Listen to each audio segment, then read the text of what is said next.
Hello and welcome to the program which looks at the Holy Land. I am Paul Calvert. Genesis chapter 12 verse 1 and 2 from the New King James Bible says this. Now the Lord had said to Abraham, Get out of your country, from your kindred, and from your father's house, to a land that I will show you. I will make you a great nation. I will bless you and make your name great, and you shall be a blessing. I'm with Shmuel Salway from Lechlcha. Now, Shmuel, what is Lechlcha? Lechlcha is a discipleship ministry.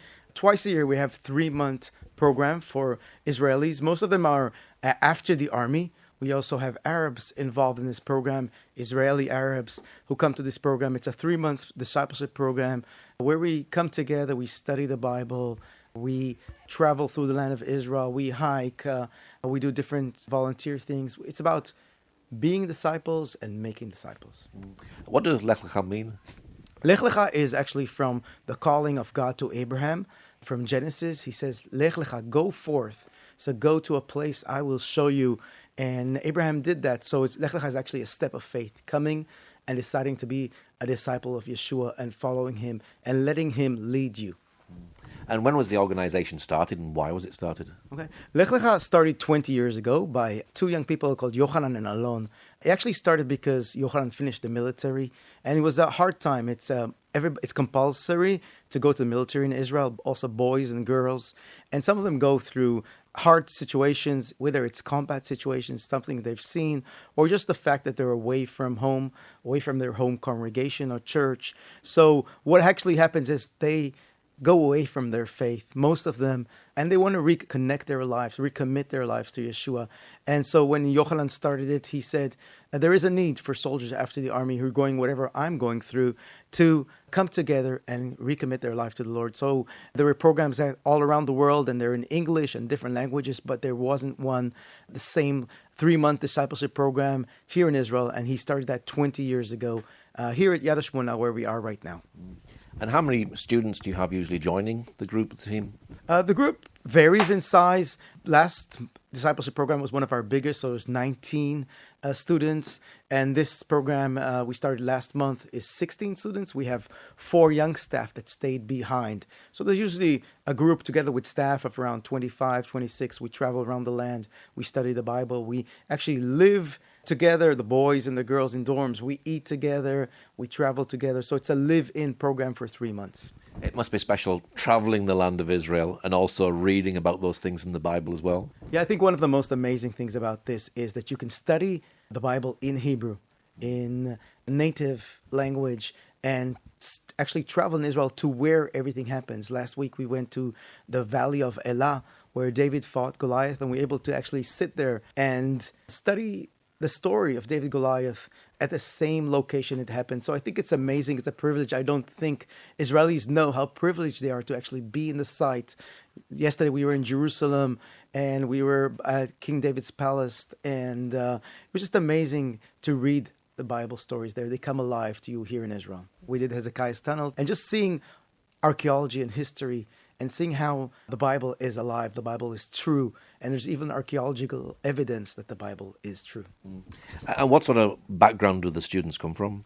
Some of them come from Messianic families, Messianic Jewish families, and so they grew up in a believing family, and some of them just came to faith in the last few years. So in this program, we have at least 3 who just heard the gospel through their friends or through media, through websites, reading New Testament themselves. They connected with the congregation and they got discipled, and they recommended to come to Lechlcha. So we have a variety. In the last years, we see more and more young people coming to faith we have somebody in this program from a religious background. If you know, a Haredim, like black hats and very ultra religious Jews. So we have somebody from a family like that. Now you are Arabs and Jews coming together. Is that a challenge sometimes, or does it go really well because you're all believers? I think it's always enriching when we have Arab people in the program, and we had some over the years. And I think we need to focus here in the program on not what separates us. So there might be different opinions on different things about the land of Israel, but we agree on one thing, and that's important, that Yeshua, he's the way, the truth, and the life. There is no other way except through the sacrifice that Yeshua, Jesus, did for our sins. So I think we even have in this group people who come from a more traditional congregation or church, less traditional. whether you like to call it charismatic or non-charismatic. And I think what's unique in this program is that we can come with our differences, but focus on our similarity and the truth. And the truth is that God loves us so much, he gave his only begotten Son for our sins. Is this building a strong discipleship in their lives? Yes, I think it is. Even we talk openly about our differences and our theology, but coming back to the basic and building their lives on the rock, on the foundations, I think that really strengthens their walk and their discipleship. And when they finish the program, they go on making disciples themselves. Do they get the opportunity to do missions in the program as well? Yes, we have a mission outreach opportunity. Usually we go to Africa. We have actually a school, an orphanage that we started in Uganda, and we've been going back. Last year, because of COVID, we haven't been able to travel, but we also have other mission opportunities. People contact us and say, would some young people be interested? And we have a database of young people who would like to go. So whether it's through Lechlcha, where we traveled to Zimbabwe too with another ministry called Jewish Voice. And so we get these opportunities to travel, but we place in them the understanding that Israel has to also be a light to the world and go out. And so many people even take programs like Hebrew to the Nations, where they actually study the Bible in order to help other people around the world to translate their Bible from Hebrew to their native language. You've already mentioned Corona. Has it been a challenge over the last year with Corona? Yes, it's been a challenge because especially in Israel, there's been 3 lockdowns, restrictions, amount of people you can come together. So it's definitely been a challenge. But I can tell you that this year has been, I think, so far the most blessed year. We had 2 of the biggest programs this year. And it was a juggle working around the restrictions. We weren't able to meet congregations. Usually we go on the weekends. If it's in Elat, we visit the Elat congregation or Beersheba or Tiberias. But we haven't been able to fellowship together. But we have to be creative. We met outside. We had some of the teachers on Zoom. We were camping more outside and inviting youth, young adult groups. So it was definitely a challenge, but I can tell you it's been one of the most blessed years as far as discipleship here in Israel. The students that come, are they coming from the local churches here in the community? Yes, we're blessed that the local congregations, after 20 years, know the work we do, and they send their young people. So we have from very different congregations from the north to the south. And again, I said we don't have denominations, but different theologies, congregations and churches, they send their young people because they know that we focus on the gospel and not on our differences. What sort of things do you teach? We go through the Bible basically, but what happened a few years ago is we started teaching them the Bible and just understood they're not even there. They can't receive everything there is in the Bible. So we actually separate into 3 months. The first month is the basics, and whether people know the basic, it's a good time for them to study it again. And some people don't really know their foundation. So the first month is about salvation, about the gospel, about identity, about forgiveness. And then the next month we go through the Bible, starting from Genesis and the prophecies and the prophets and the New Testaments. We go through understanding the Bible and deeper. And then the last part is, what do we do with this? We know our identity, we know the gospel, we know salvation, we know the Bible, what do we do with it? So it's about making disciples. So there's the last part is about sharing the gospel. How do you share the gospel with Muslims? How do you share the gospel with Jews, religious Jews? How do you serve? How do you volunteer? What are your giftings and how you can use those for the glory of God? Do you see them change over the 3 months? Yes, it's amazing. It's only 3 months, but I can tell you that I've seen their lives totally change. Young people coming in, afraid to pray, coming out, people afraid to share the gospel, coming out and just talking to every single person they see on the street and just wanting everybody to be discipled. So definitely these 3 months, I can tell you, have changed their life. And I think this is why I keep doing what I do. I love doing this because it energizes me seeing these young people reconnect with their love, fall in love with God, fall in love with the Bible, want to study the Bible even more. Some of them go on to Bible school to have a stronger knowledge of the Bible. And definitely I can tell you, everybody who comes here has changed. And it's not because of the amazing program. I think God works in their lives. And when they give him the time, God is amazing and he's faithful. Do you have some that go on into ministry? Yes, we do have people. We don't focus specifically on ministry because a lot of people are thinking about what shall I study and where shall I work. And we do encourage people to study. But I think they understand in this program what is really important. Success is not measured in how much money you make or what's your education. it is measured by who you are and how you live your life with God. So there are people all through the years who've dedicate their lives to just serve him, whether it's in Israel, around the world, in their congregations, serving. Some of them are in leadership in different groups, whether it's youth groups or congregations. And definitely, I think it's a natural growth when you want to serve God. You want to give him all your lives.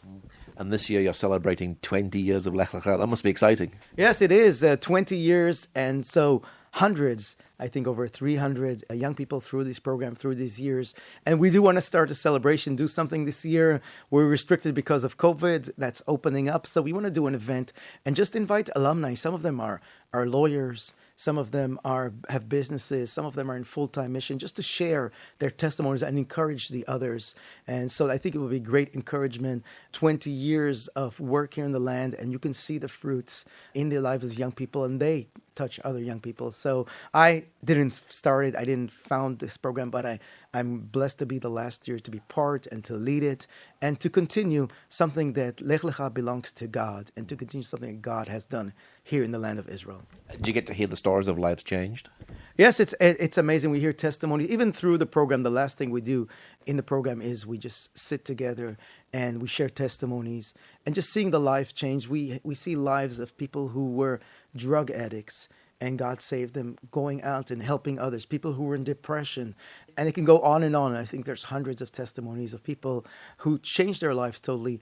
Just Lechlcha was just part of their change. God saved them. God restored them, connected them to our congregation. They came and were discipled. They got more tools to go out and to serve him more in the land of Israel and around the world.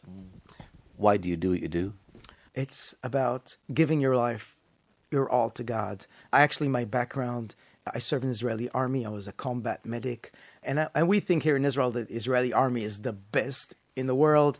I don't know if it's true, but that's how we feel when we're 18, 19, we serve in the army.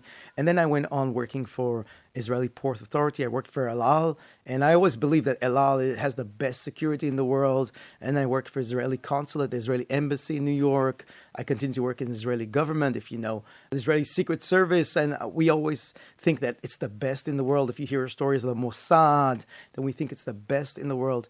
And in the end, if you want to work for the best, you work for God. And I think that's what I'm doing. I work for the best boss, and I think I wouldn't see it any other way.